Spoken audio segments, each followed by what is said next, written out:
Hey guys, welcome to Learn Web API in 7 days course.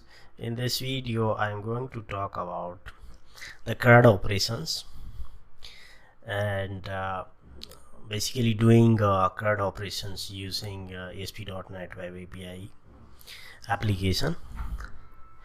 And the actual usage of CRUD operations we will be looking at in our next lecture.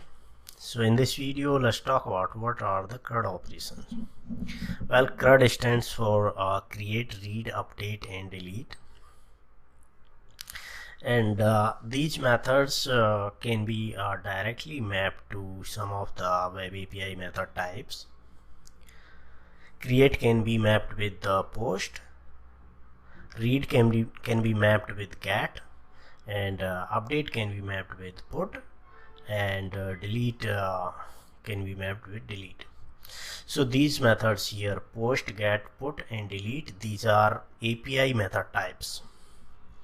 So when we create a ASP.NET Web API application, API controller is created by default, and you can see there that these methods, all four methods like post, get, put and delete are available in that API controller. So let's just have a look at here. I have API controller,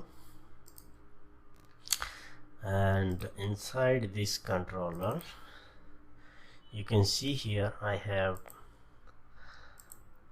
these methods.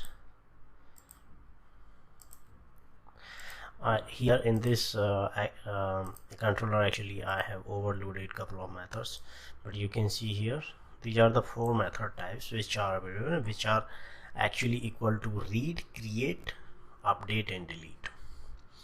So this is how actually we can map these methods to CRUD operations, and then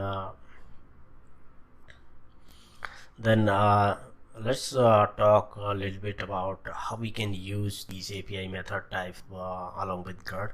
So when we are using CRUD operation called create, so we will be definitely using a post method on API side, and we need to post the whole model, the entity model which we want to create. So we need to post that, and for reading we need to get that model from the API method.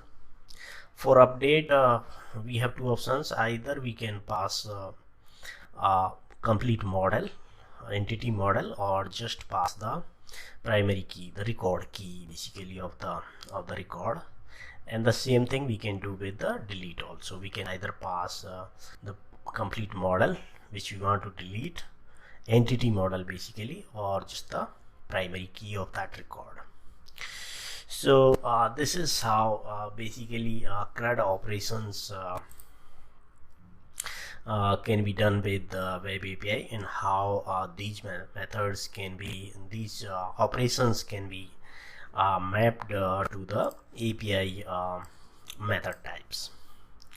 So thank you for watching this video, and in our next lecture we are going to actually use CRUD operations with ASP.NET Web API.